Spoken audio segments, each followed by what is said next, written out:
시청자 여러분 안녕하십니까? 한 주간의 한인사회 주요 소식을 전해드리는 KBN 뉴스 주간 브리핑입니다. 며칠 전 파라무스에서는 4인조 절도단이 경찰을 치고 달아난 사건이 있었는데 이번 주에 일어난 도주국은 이것뿐이 아니죠. 뉴저지 리치필드에서는 마약 소지 혐의 등으로 인해 체포영장이 발부된 피의자가 경찰을 차량에 매달고 도망가는 도주국도 벌어졌습니다. 이 과정에서 한인 가족이 타고 있던 차량과 경찰차를 들이받는 사고도 발생했는데 처음에는 한인으로 알려진 용의자가 중국계라는 사실이 밝혀지기도 했습니다. 첫 번째 소식 금홍기 기자가 취재했습니다. 어제 오후 6시 25분경 리치필드 46번 도로에서 그랜드 애비뉴 출구로 진입하던 25살 데니 오 씨가 단속 중인 경찰을 차량에 매달고 도주하다 붙잡혔습니다. 경찰은 중앙선을 침범해 끼어드는 오 씨의 차량을 단속하는 과정에서 오 씨에게 체포영장이 발부된 사실을 알고 검거하려 하자 경찰관을 매달고 그대로 도주해버렸다고 밝혔습니다. 도주 중인 차량에 크리스키를 거주하는 김 씨와 4살 난 아들이 타고 있던 차량이 받치면서 전면이 크게 부서지는 사고도 발생했습니다. 사고를 낸 오 씨는 또다시 도주해 경찰차 2대를 더 들이받은 뒤 차량을 버리고 도주를 시도하다 거센 반항 끝에 리치필드와 팰리세즈 파크 경찰에 의해 붙잡혔습니다. 사고를 당한 피해 차량 탑승자들과 도주 차량에 매달려갔던 경찰관은 다행히 경미한 부상을 입었습니다.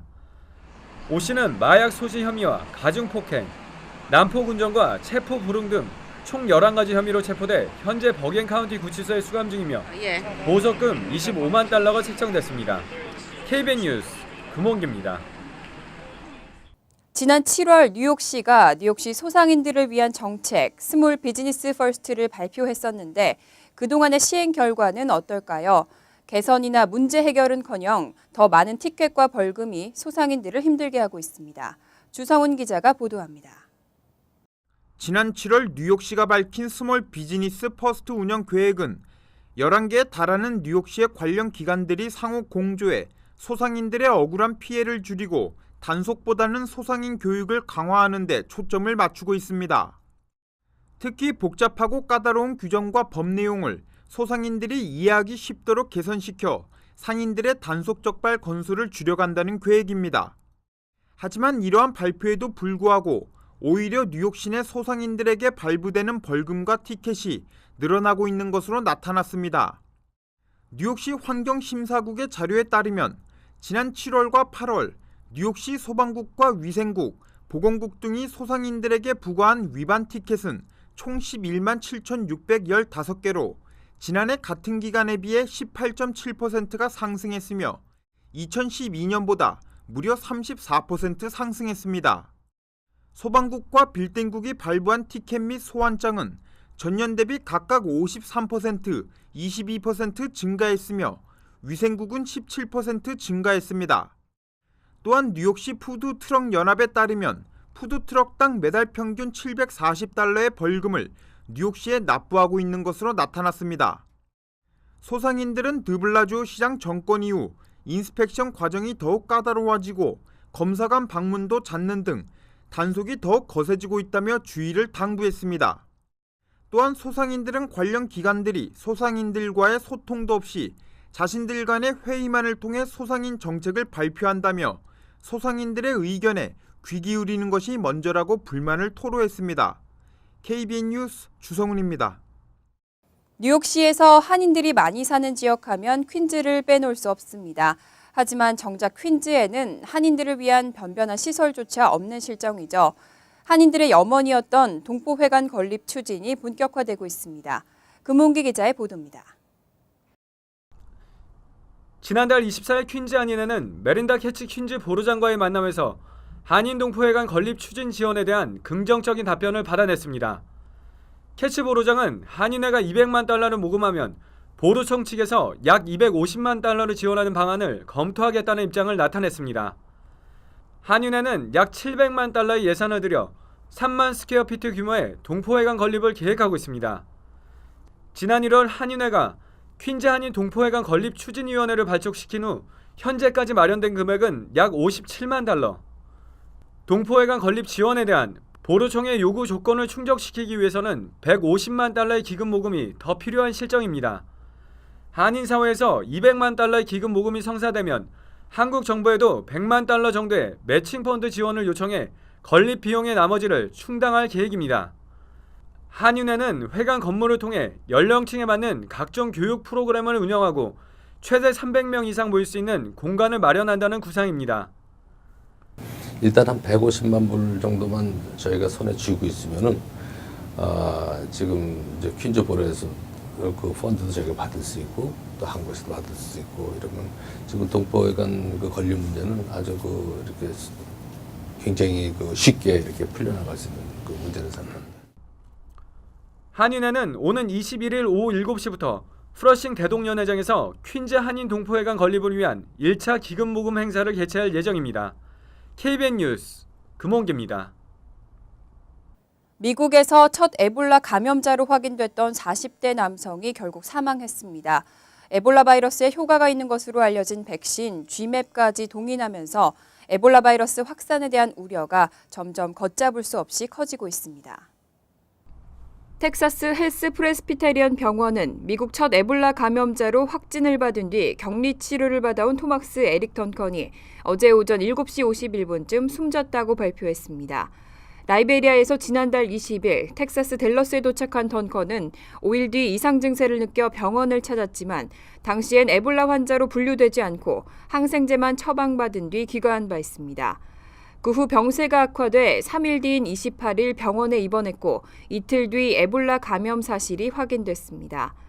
병원 측은 그동안 던컨의 치료를 위해 식품의약청이 비상 상황에서만 사용하도록 승인한 항바이러스 의약품을 투여해왔지만 환자의 상태는 계속 악화된 것으로 전해졌습니다.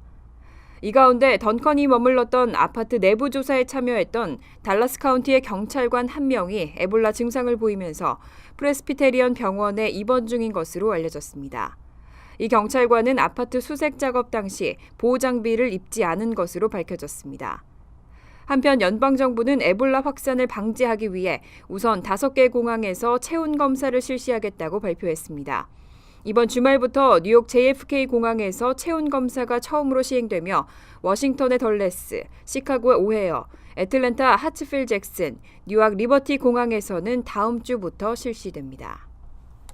어린이들을 대상으로 번지고 있는 호흡기 질환 엔테로바이러스 때문에도 걱정이 이만저만이 아닙니다. 이번 주 뉴저지에서는 엔테로바이러스로 인한 첫 사망자도 나왔습니다. 보건당국도 잔뜩 긴장하고 있습니다. 제프 플렁킷 뉴저지주 머서 카운티 보건국장은 지난달 25일 해밀턴 타운십에서 사망한 4세 일라이 월러에 대한 검시 결과 엔테로바이러스 감염이 직접적 사망 원인으로 확인됐다고 밝혔습니다. 연방질병통제예방센터도 정밀 분석을 통해 엔테로바이러스를 직접적 사인으로 확인했습니다. 질병통제예방센터는 올 8월 중순부터 지금까지 뉴저지 9명을 포함해 전국 43개 주와 워싱턴 DC에서 538명이 엔테로바이러스에 감염됐다고 발표했습니다. 이번 사망자 이전에도 감염자 중 최소한 4명이 사망했지만 이들은 포도상구균에 감염되는 등 엔테로바이러스 외의 감염 증세를 함께 보이면서 엔테로바이러스가 직접적 사인이라고 확인되지 않았습니다. 한편 뉴저지 첫 사망자인 일라이 월러는 숨지기 전날인 지난달 24일 초등학교에서 돌아온 후 눈이 충혈된 것 말고는 별다른 징후 없이 잠자리에 들었다가 이튿날 숨진 채 발견됐습니다. 이에 대해 학군과 보건당국은 6일 학교와 주변 시설에 대해 대대적인 청소를 실시하고 감염 증세를 보이고 있는 월러의 부부 1명에 대해서도 테스트를 실시했습니다. 하지만 보건당국은 아직 월러가 엔테로바이러스에 감염된 경로를 밝혀내지 못하고 있어 이 지역 학부모들은 감염 확산을 매우 우려하고 있는 것으로 전해졌습니다.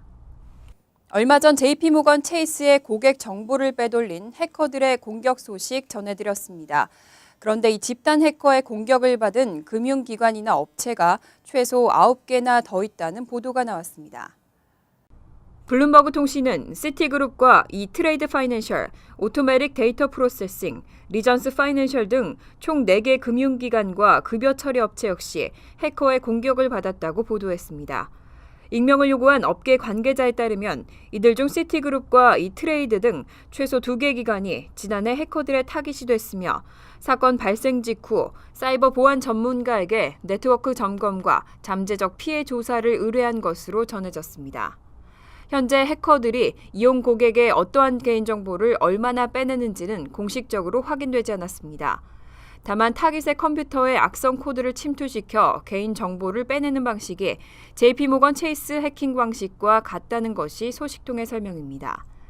뉴욕타임스 역시 JP모건 체이스를 공격한 해커들로부터 HSBC 은행과 오로메릭 데이터 프로세싱이 비슷한 피해를 입었을 것으로 보인다고 보도했습니다. 하지만 시티그룹 등 4개 업체는 월스트리트저널과의 인터뷰에서 해커들이 내부 시스템에 침투하려고 했던 것은 맞지만 개인 정보 유출은 없었다고 밝혔습니다. 이와 관련해 연방수사국은 현재 재무부 산하 비밀 경호국과 함께 이번 사이버 범죄를 최우선으로 수사 중이라고 밝혔습니다. 오바마 대통령과 백악관 안보 담당 보좌관 역시 이번 사건의 수사 결과를 수시로 보고받으며 추이에 집중하고 있는 것으로 알려졌습니다. 11월 본선거가 성큼 다가왔습니다. 유권자 등록 마감도 얼마 남지 않았죠. 소중한 한 표를 행사하기 위해서는 서둘러 유권자 등록을 하셔야겠습니다. 11월 4일 실시되는 본선거에 참여하기 위한 유권자 등록은 뉴욕주는 오는 10일, 뉴저지주는 오는 14일 자정에 마감됩니다. 유권자 등록은 한 번만 하면 평생 유효하지만 주소나 이름이 변경된 경우에는 반드시 변경 신청을 해야 합니다. 또 부재자 투표의 경우 용지는 뉴욕과 뉴저지 모두 오는 28일까지 선관위에 요청해야 하고 투표용지의 접수는 뉴욕은 11월 3일, 뉴저지는 11월 4일 오후 8시까지 각 카운티 선관위에 방문해 접수하거나 우편을 통해 접수할 수 있습니다. 유권자 등록용지와 부재자 투표용지는 모두 시민참여센터 웹사이트에서 다운로드할 수 있습니다. 한편 온라인으로 유권자 등록을 하길 원하는 한인들은 뉴욕주 차량국 웹사이트에 접속해 신청할 수 있습니다. 유권자 등록과 관련해 론크임 뉴욕주 하원의원과 그레이스 맥 연방 하원의원, 피터구 뉴욕시의원은 지난 5일 플러싱 일대에서 유권자 등록 캠페인을 실시하고 서둘러 등록에 나서줄 것을 당부했습니다. 김 의원은 투표는 커뮤니티의 정치력 향상의 바로미터라며 마감 시한이 얼마 남지 않은 만큼 잊지 말고 서둘러 유권자 등록에 참여해달라고 강조했습니다. 영주권자들을 위해 한국 정부가 발급해오던 거주 여건이 이제 사라집니다. 해외 영주권자 등 외국 이주자들에게 발급되어던 거주 여건 제도를 정부가 50년 만에 폐지하겠다고 발표했습니다. 한국 정부가 거주 여건 제도를 폐지하기로 하고 관련법 및 시행령 개정 작업을 추진하고 있는 것으로 알려졌습니다. 한국 정부는 국외 영주권자나 장기 체류 허가를 받은 국외 이주자들에게 거주 여건을 발급해왔습니다. 국외 이주자들이 이 거주 여건을 발급받으면 한국 내 주민등록이 말소되기 때문에 거주 여건은 국외 이주자들의 신분 증명 기능을 수행해왔습니다. 하지만 내년 1월부터 재외 국민들도 주민등록증을 받을 수 있게 됨에 따라 정부는 별도로 거주 여건 제도를 유지할 필요성이 사라졌다고 판단하고 있습니다. 외교부 관계자는 거주 여건을 일반 여건으로 모두 통일하면 여권 업무도 간단해지고 재외 국민도 별도로 거주 여건을 신청해야 하는 불편이 없어지게 된다고 설명했습니다. 한국 정부는 지난 1962년 여권법 및 시행령 제정 당시부터 이민 여권이라는 형태로 국외 이주자를 위한 여권을 따로 발급해왔습니다. 하지만 이런 이민 여권이 행정적 기능 이외에 여권 자체로서는 의미가 없다는 지적을 받아왔고 실제로 국외 이주자 가운데 41.7%만이 거주 여건을 소지하고 있는 것으로 나타났습니다. 이에 따라 외교부는 거주 여건 폐지 등의 내용을 담은 해외 이주법 개정안을 입법 예고하고 규정 정비 작업을 이르면 올해 안에 마무리할 계획이라고 밝혔습니다. 돌아오는 월요일은 콜럼버스 데이입니다. 이탈리아 탐험가인 크리스토퍼 콜럼버스가 아메리카 대륙에 상륙한 날을 기리는 미국의 국경일이죠. 많은 미국인들은 이 사건을 신대륙의 발견이라고 부릅니다. 하지만 사실 이 신대륙 발견이라는 말은 이미 대륙에 살고 있었던 원주민, 즉 인디언들을 무시한 표현이라는 지적도 있습니다. 그런데 지난주에 시애틀시가 이 콜럼버스 데이를 원주민의 날이라고 바꿔 부르기로 결정했습니다. 인디언들 사이에서는 천대받는 국경일이라는 이미지도 있었던 콜럼버스 데이가 더 의미 있는 국경일이 되길 바랍니다. KBN 뉴스 주간 브리핑 여기서 마칩니다. 시청해주신 여러분 고맙습니다.